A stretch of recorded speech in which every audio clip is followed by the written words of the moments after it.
Ignition sequence starts.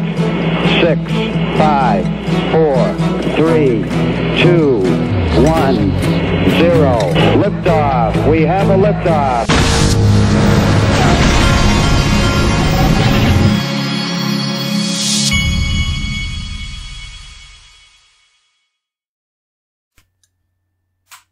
Hey everybody, this is the Digital Asset Investor, and I am enjoying my coffee this morning.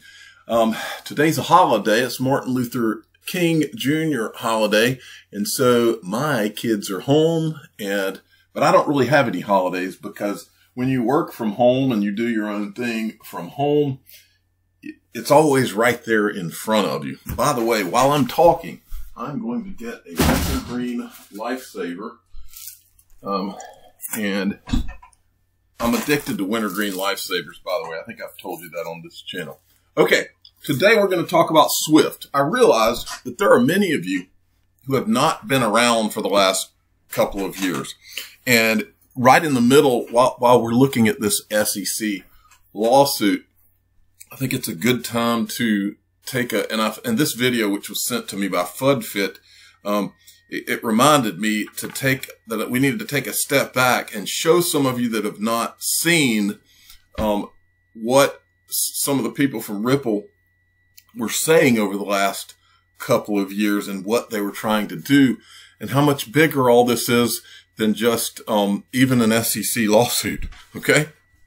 First, I want to show you this. This is from FudFit, and this is I don't know what her name is, but this is on KitGo. It's a great news that we see at the beginning of 2021 because it sent a strong signal basically saying that OCC, which is a major financial regulator in US, is actually embracing crypto blockchain as a part of a fundamental settlement framework that can be competing against SWIFT and some of the other legacy settlement framework in the financial system. So that recognition in itself is pretty big. It shows, again, the trend of institutional adoption.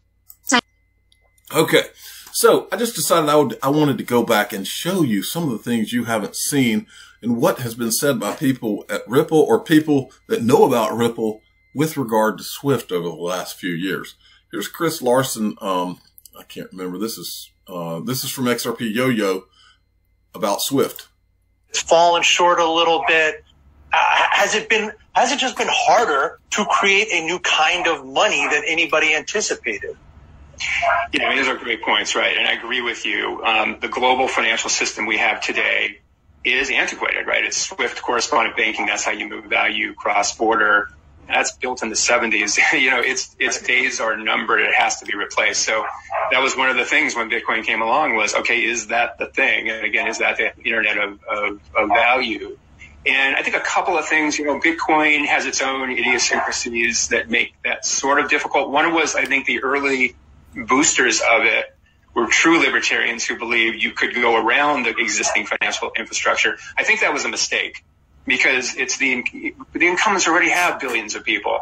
It's too expensive. There's lack of access. There's too many errors. It's too slow. Yet, a lot of what they built works really fine. They just got to fix a couple of things. So it would have been better if Bitcoin early people, I think, would have worked within the system.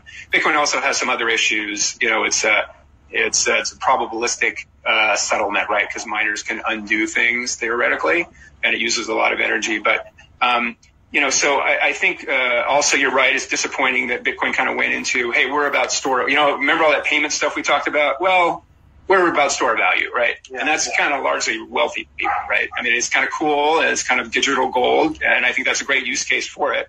But it isn't the promise of billions of people coming online. You've got to work within the system to change the system. That's sort of the path that we've taken. And you also, by the way, they have to have a very efficient, not all of these digital assets are the same. Bitcoin uses a lot of energy that's costly. Someone's got to pay for that. It also is prone to be controlled, and frankly, it's controlled by miners in China. You have to say that it has undue influence by Chinese miners and therefore the government. We think things like XRP are going to be more neutral. They're going to be faster, cheaper, just because of the way it works. And that's what we've embraced, obviously. But you are really seeing some fascinating things, Ethereum. Okay, so there was that. And then this is Brad Garlinghouse. Now, remember, when in this clip, Brad Garlinghouse is literally on stage at Paris FinTech a year or two ago with the guy who was in charge of Swift. I guess he was the CEO of Swift, who was about to leave Swift. But he's on stage with him. I always thought it was strange, kind of odd to put, if they were truly competitors, to put them on stage together. The guy's name was Gottfried Leibrandt. I do think what has happened at GPI is a big step forward. For 40 plus years, we had a construct around how cross-border correspondent banking worked. It worked, but it had a lot of limitations. We're seeing that move forward. But I think it's a step forward when you're switching from kind of, if I may, horse and buggy to, hey, can we make the horse and buggy go faster? Sure, but if we can actually just move to a Ferrari, let's do that. So you've said before that you think there's a world where Ripple could take over Swift. Well, I've also said I thought there was ways we could work with Swift. Let's talk about that it's through the GPI that they could work with Swift. Now, here's Gottfried Leibrandt on the same stage in the same interview. So we're exploring interconnectivity with a lot of things, and banks have always been about that interconnectivity. Right now, you can, to some extent, you can already do that. If Santander is on Swift as well, so they can act as the peering point between the two networks. So, you hear that? And that's provided by I Am Legion, who's a definite follow. Go give I Am Legion a follow. And then here's Brad Garlinghouse. I guess this is 2019. Listen to this. Is there a possibility that Ripple could take over Swift one day? Well, I think what we're doing and executing on a day-by-day basis is, in fact, taking over Swift. In that, we've now signed up, well over 100 banks. Some of the largest Swift-enabled banks in the world are now using Ripple's technology. Just last week, we saw a remittance company who's using Ripple's technology. They reduced the price per transaction to their consumers from $20 per transaction to $2 per transaction, and they saw an 800% increase in usage overnight. That's the type of dynamic that Swift isn't able to support that we're able to address right now, and that's something we saw just in the last couple of weeks. So we certainly want to see banks succeed in this new world order, and take advantage of these technologies to the extent. Yep, you heard that right. Okay. And then this, just so you know, these two guys, I've always been fascinated by this clip. These two guys were being interviewed by Bitcoin Ben, who's a Bitcoin guy who has a YouTube channel. I've met the guy, met him when I was in Vegas. Very nice guy. But these two guys are with a company, and I'm drawing a blank on the name. It's behind his head. Maybe we'll see it. But they have a crypto IRA company is basically what it is. And so they were talking in this clip about how they were at a bank, they have to go to a lot of conferences because they're regulated. And so they were talking about how there was these bank regulators that are up in the front of the room talking about how Swift is going to be replaced by, you guessed it, watch. The Swift system will be replaced in the next couple of years, in the next 3 years, the next 5 years. These are people who aren't even in our space. They're in banking and money laundering and compliance and blah, blah, blah. These are the presenters, too, he's mentioning. These are speakers. Yeah, this isn't the fat lady from HR. Yeah, these are like speakers, investigators, blah, blah, blah. And yeah, it was Ripple, one of them mentioned, right? Well, Ripple, verbatim, Swift is going to be replaced. Yeah. Swift will be replaced by Ripple in the next 5 years. Use case of international money movement.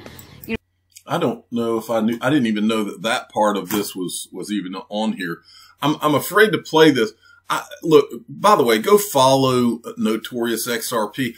The guy puts out all kinds of great stuff. The reason I don't ever play his videos on my channel is because he's always got music over the top of it. I don't want to get hit with copyright hits. Otherwise, I would play his stuff all the time. But I didn't realize this was his.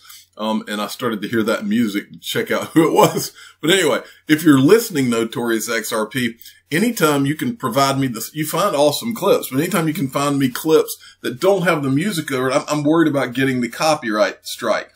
And so that's the only reason. It's not because I don't think you provide a lot of value. You're one of the most valuable people in this whole XRP Ripple game.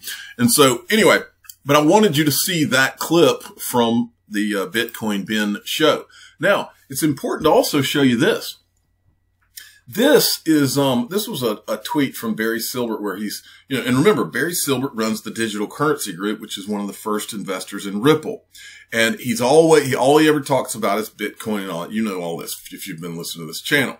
Well, what a lot of people don't know is that back in 2016, Barry Silbert tweeted this: Bitcoin's digital gold Ripple, XRP, is Swift 2.0.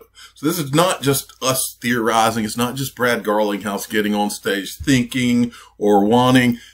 Everybody in this game has been tooting the same horn. For some reason, Barry Silbert went dark about Ripple and XRP from about 2017 until now. And he's been pushing this whole Bitcoin narrative. But make no mistake, words mean things. This guy's one of the most powerful people in the whole game. And Ripple's not going anywhere, and he knows it. Brian Melancholy XRP tweeted this out. This is a reply from David Schwartz to somebody in a Twitter feed in the last couple of days, yesterday. He says, boy, do I wish. The funny thing is, in a sense, I'm too smart to have thought of Bitcoin, and I've missed many ideas I could have come up with for similar reasons. I'm too quick with the reasons something won't work, which reminds me of the time that Ryan Zagone said proof of work doesn't work.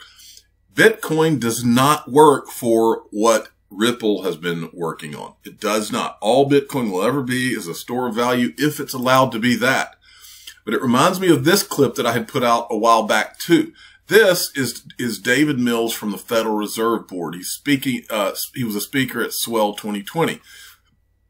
I said it was never going to be Bitcoin or Ethereum. Proof of work doesn't work. That's Ryan Zagone. But listen to what they say. There's a guy from the Federal Reserve that's telling you what the problems are. The reason proof of work will not be what changes the financial system. Now, it's a question for everybody, especially Amy and David. Would the association of cryptocurrencies in permissionless blockchains limit in any way the use of permissionless blockchains in financial services? Would financial services be worried about the use of permissionless blockchains? So one of the things that, again, from our research, we highlighted some of the key challenges or issues that you need to think about for the payment system. And a good governance structure is key. And I think anyone who kind of witnessed the DAO episode with Ethereum last summer, you can't create that kind of uncertainty in the U.S. payment system. I mean, you can't replace the existing architecture that has integrity and reliability and replace it with something that when something happens that you didn't anticipate or there was a mistake that was made, that you take months to figure out what to do. I mean, it's just not going to be acceptable in the U.S. payment space. So I think, unless there's good governance structure put in place, then, you're not going to really make a lot of headway with an open permissionless system. He just told you proof of work is not going to be it. Okay. And then finally, this guy, it's a partially good tweet. He says Britain's reserve currency status lasted 105 years. France's lasted 95 years. Spain's lasted 111 years. USA's reserve currency status is on year 99. And he's telling you the Bitcoin standard is coming. I'm telling you the XRP standard is coming. I'm the digital asset investor. I'm not an investment advisor. This is for entertainment purposes only. Please subscribe, hit the like button, and tell your friends and family it was never Bitcoin. It's XRP and XO.